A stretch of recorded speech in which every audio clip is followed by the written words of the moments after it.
Hello everyone, it's Dr. Sam. I'd like to welcome you to my EyeClarity podcast. This is a show that offers cutting-edge information on how to improve your vision and overall wellness through holistic methods. I so appreciate you spending part of your day with me. If you have questions, you can send them to hello@drsamberne.com. Now, to the latest EyeClarity episode.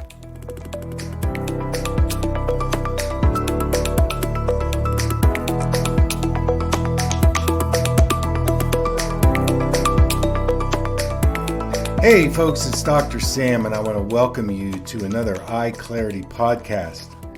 We have a very interesting show today. I was interviewed for an upcoming blog by Marsha McCulloch, and she is very interested in how screen time is affecting our eyes. And so she's going to be asking me a lot of questions about what can you do to protect your eyes from all the screen time. So everybody enjoy the show.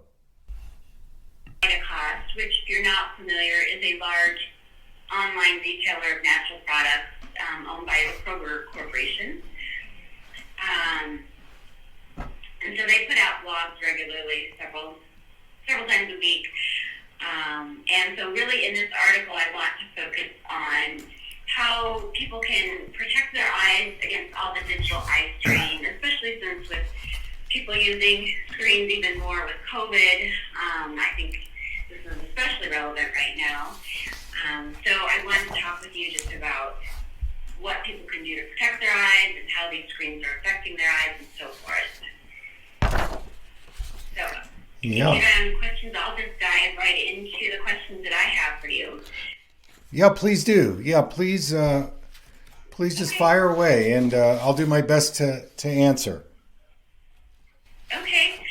So first, what would you tell consumers as far as how continual screen use affects our eyes or just all of our digital devices and staring at them so much? Well, it's certainly, since the COVID pandemic, I think that I'm seeing more and more people with complaints, a variety of complaints: blurred vision, double vision, dry eye redness, neck and shoulder pain. And the severity depends on, of course, how long you're on your digital device. I just saw a teacher that came to see me, and she has been teaching online 8 hours a day. And, she's just having this accumulated eye stress, and her prescription is getting worse. And she's very worried about it. And the syndrome is actually called computer vision syndrome. And this was coined by the American Optometric Association. And so it's a growing problem. Fatigue, people are not getting outside as much. So there's the EMF pollution, there's the blue light issue we can get into. So it's definitely taking a toll on our eyes. And I've laid out a lot of things that people can do to take better care of themselves. We can get into that, but you've identified a really important trend that I don't think is going to change anytime soon. Right, I agree. And so you mentioned blue light. What should people know about blue light in terms of device usage and how it can affect their eyes?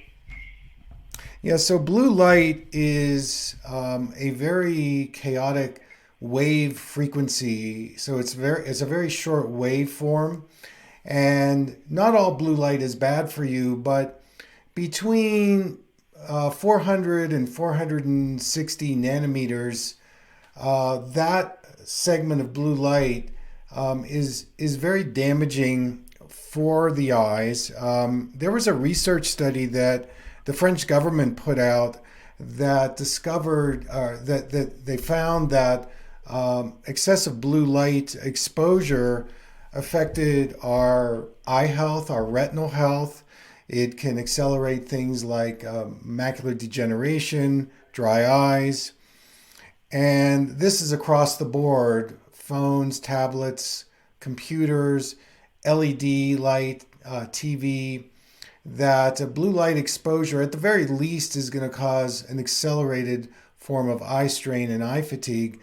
And we also know that blue light, especially if you're exposed to it after 6 p.m., suppresses the melatonin production, which is important in our sleep cycle.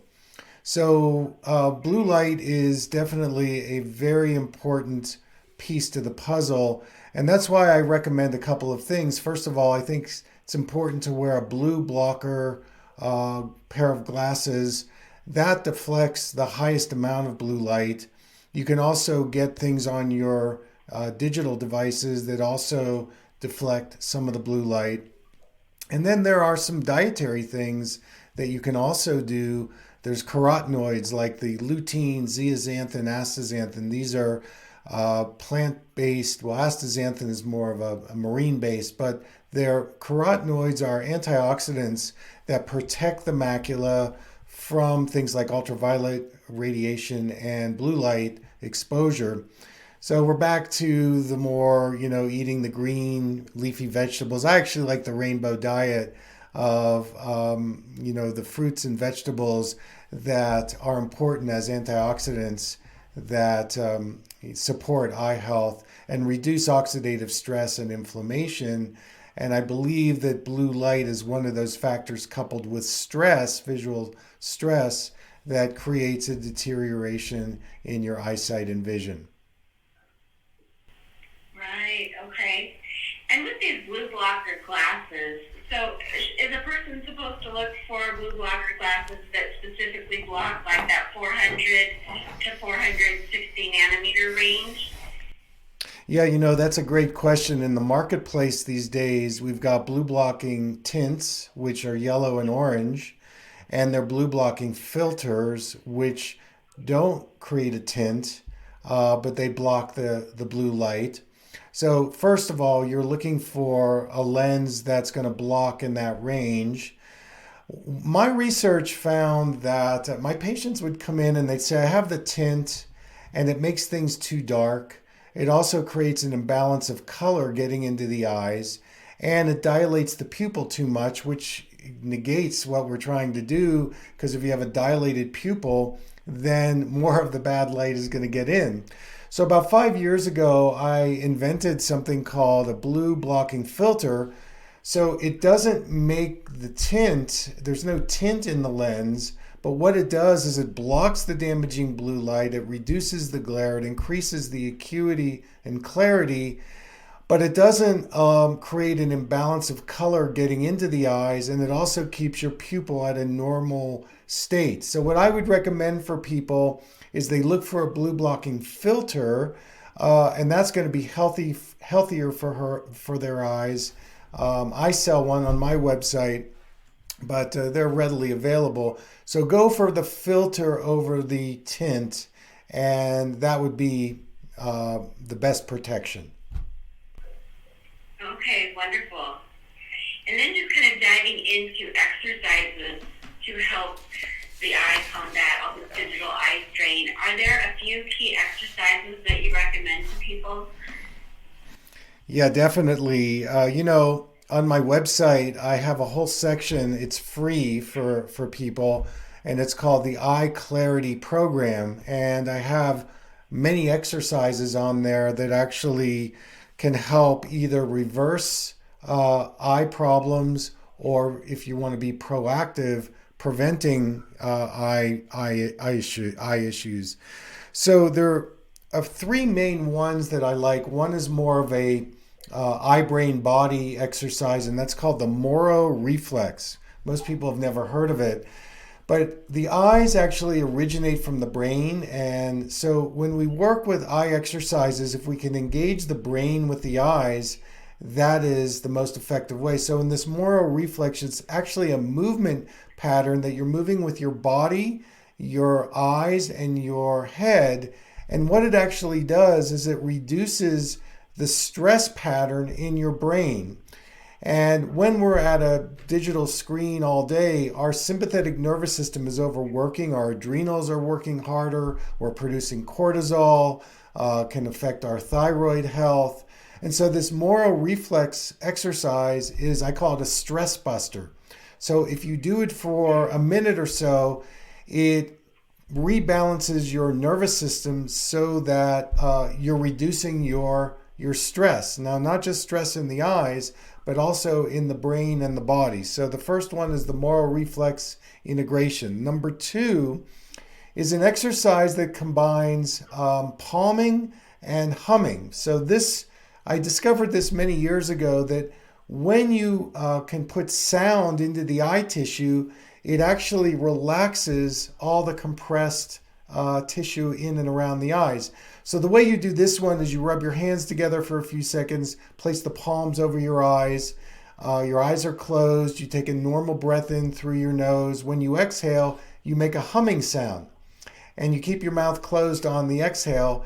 If you do 6 or 8 of those palm hums, you'll notice immediately when you're done, your eyesight is clearer, you're feeling more refreshed, you're getting more moisture into your eyes. So it is a game changer very quickly in getting your eyes to discharge the stress that's been accumulated. And then the third exercise that I have on my website is called the Animal Eye Chart. This is an eye stretching exercise.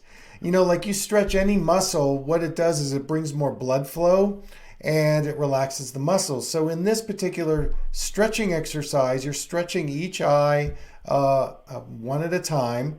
You're looking at a chart while you're stretching it. When you're done with the exercise, you're going to have more visual flexibility, more relaxation.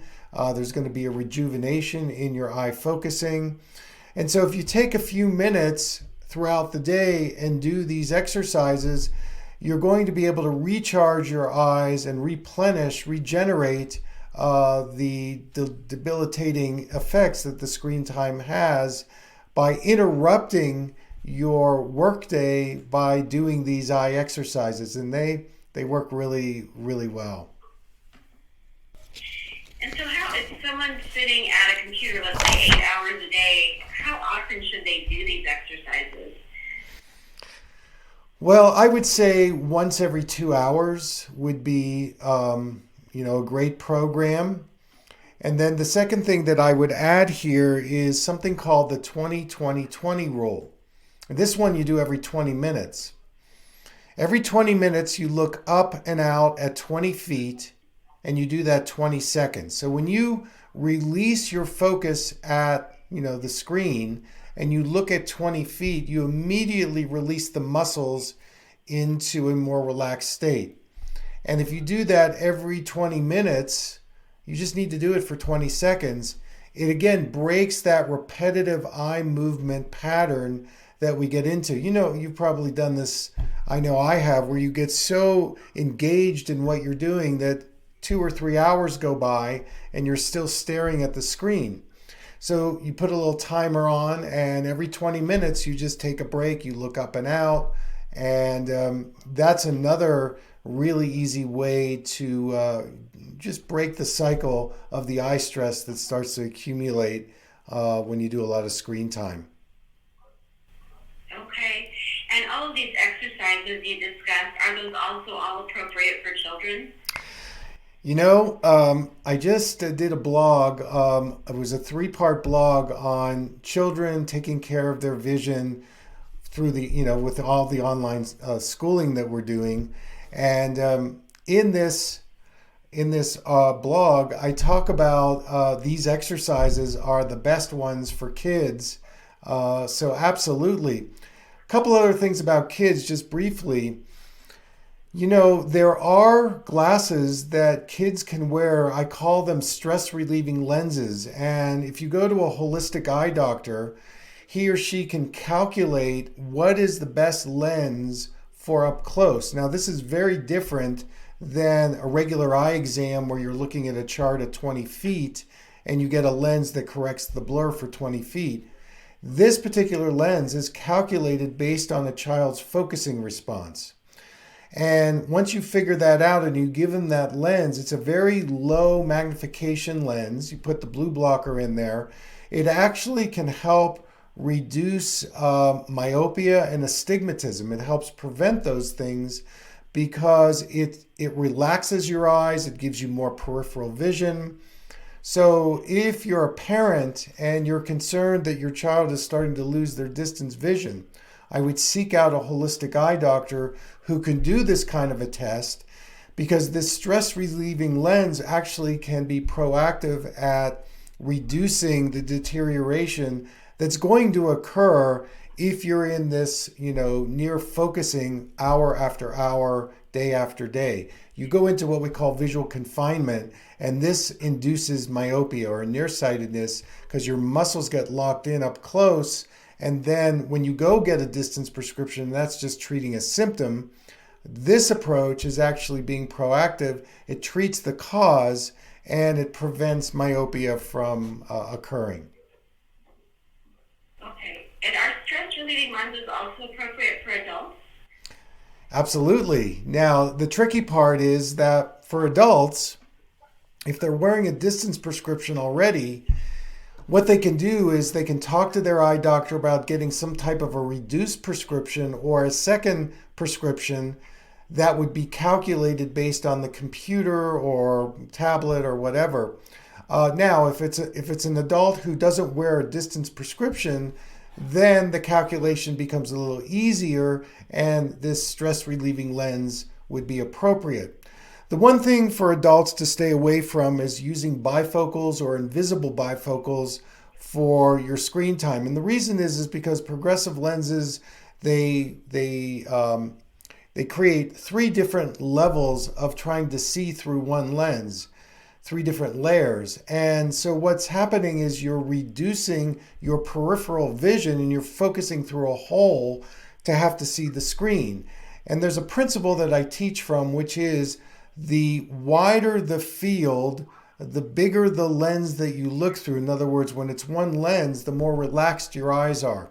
So the point is that if anybody adult out there is using progressive lenses for their screen time, get a single vision lens for your screen time, and that will completely open up your vision, relax your eyes, and it's a much better optical system than trying to do something with a bifocal or a invisible bifocal.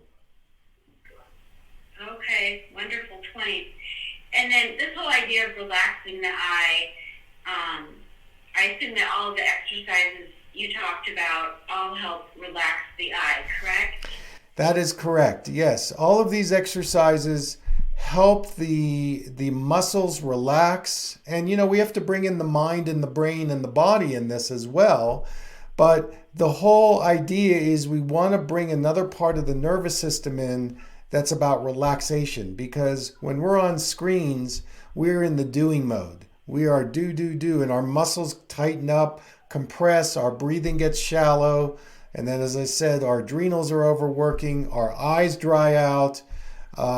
So these exercises are meant to bring more relaxation to us, and it'll help us sustain our ability to stay on the screen without all the symptoms that occur at the end of the day. You see, the thing is that when our eyes have oxygenation, hydration, we reduce oxidative stress, inflammation, and we're preventing eye disease. Many eye diseases and eye deterioration occur because there's lower oxygenation in the eye tissue, less blood flow, so free radicals start accumulating, and this leads to inflammation and ultimately eye disease, and then you're in big trouble. Okay. And you mentioned that our breathing gets shallower when we're so focused. Is there special breathing techniques that we should be doing while doing the eye exercises?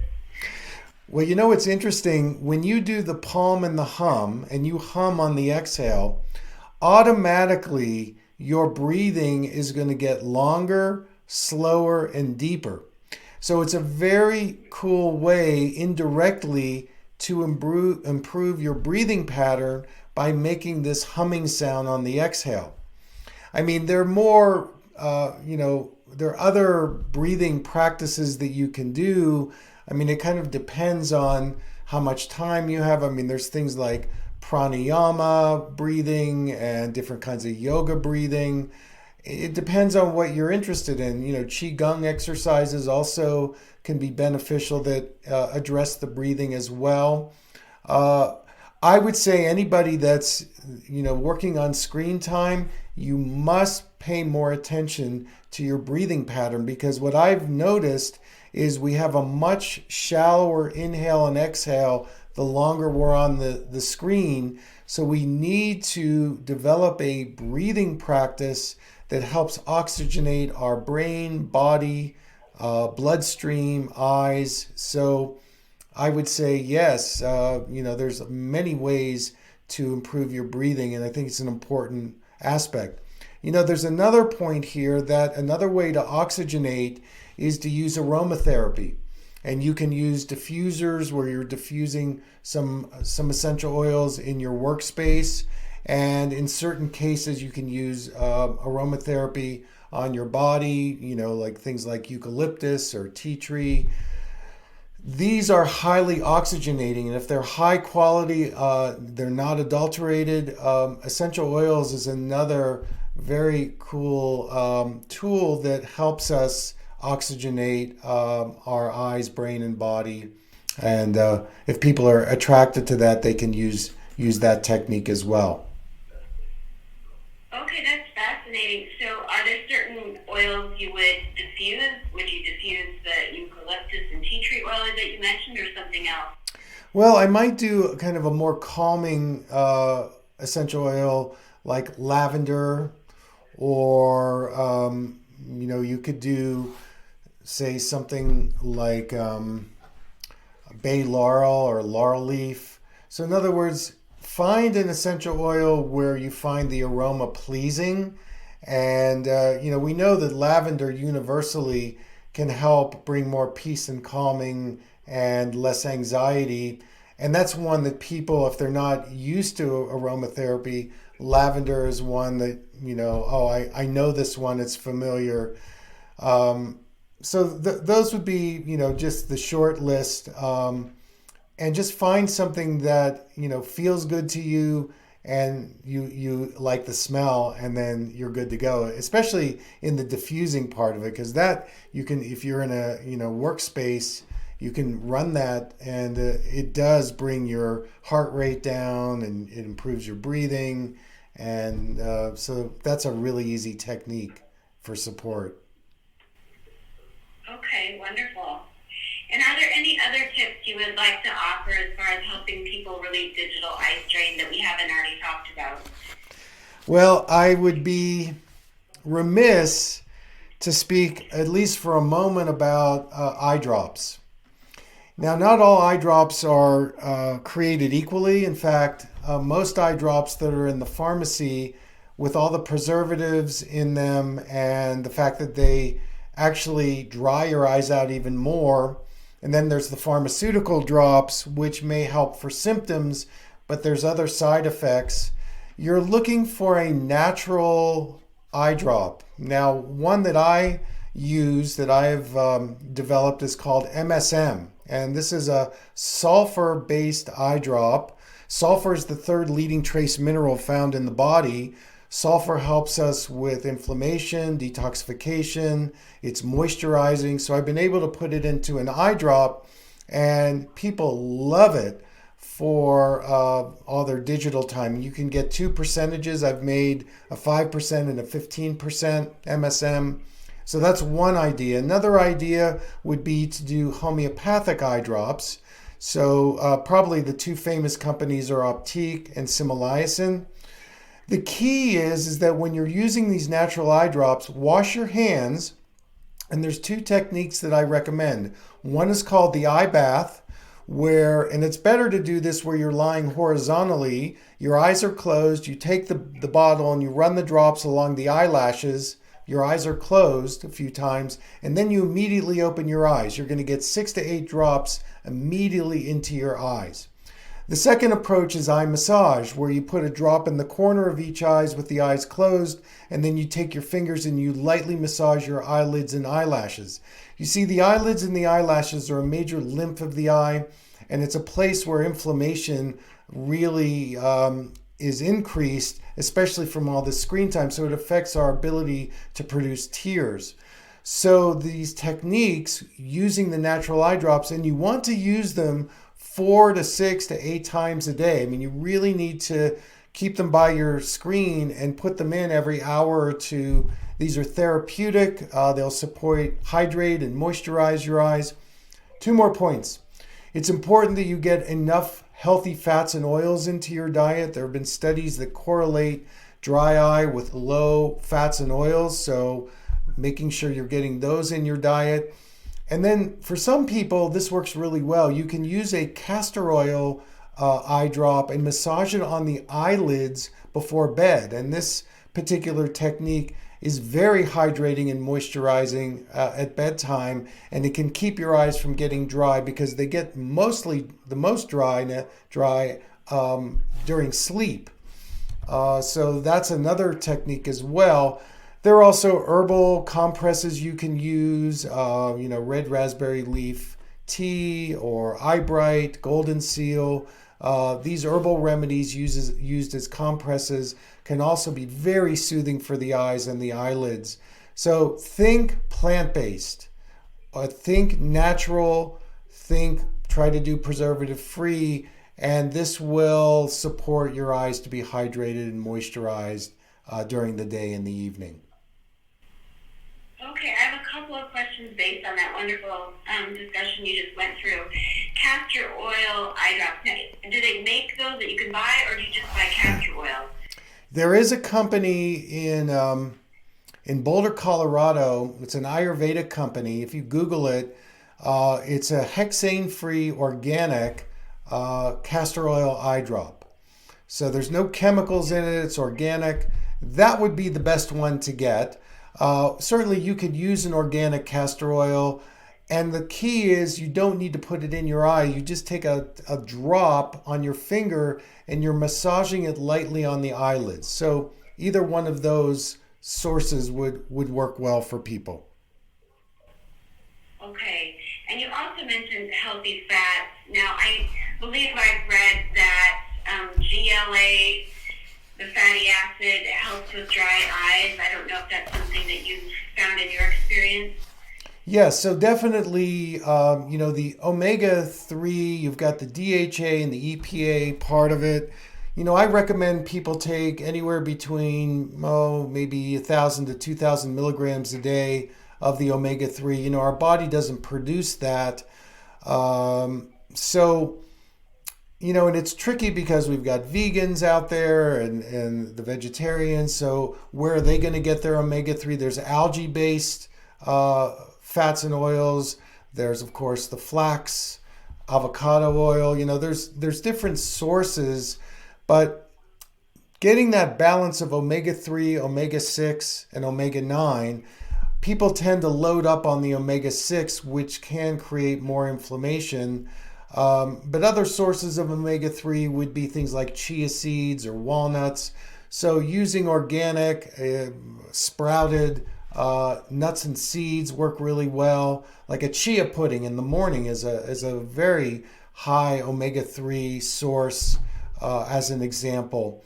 It kind of depends on where you are on the scale of whether you're vegan, vegetarian, or you eat animal products, and then looking for the best source omega-3 with the lowest or the least amount of heavy metal toxicity, because that's another issue that we have to deal with the fats and oils. But that's kind of a broad brush of what people can look for around. Avocados are a fantastic fat, and also it has lutein in it, which is an important carotenoid for the macula.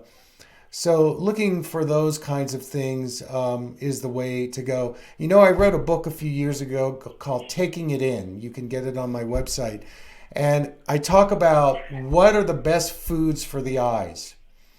there's foods, and then there's also herbs, things like cilantro and basil and cinnamon. And so I go into all of those things as well. Asparagus has a high amount of glutathione, and glutathione is a very important master antioxidant in our body. Studies have shown that low levels of glutathione may increase the risk of developing cataracts. As an example, glutathione, a lot of people are deficient in glutathione. So that's another thing that people should take a look at. And many foods contain glutathione, the sulfur-based foods, the cruciferous vegetables, and of course asparagus is one of my favorites. So I think that, again, staying more in the plant-based area, rainbow diet, the berries, fruits, and then the vegetables, adding your fats and oils, this is a great start in terms of cleaning up your digestive system, and that's going to have a big impact on your eye health. So that's a wrap, ladies and gentlemen. I want to thank you so much for joining us today on the podcast. And if you need any more information, you know how to reach me. And until next time, take good care.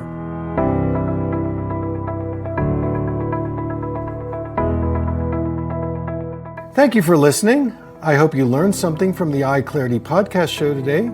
If you enjoyed the episode, make sure to subscribe on iTunes or Spotify and leave a review. See you here next time.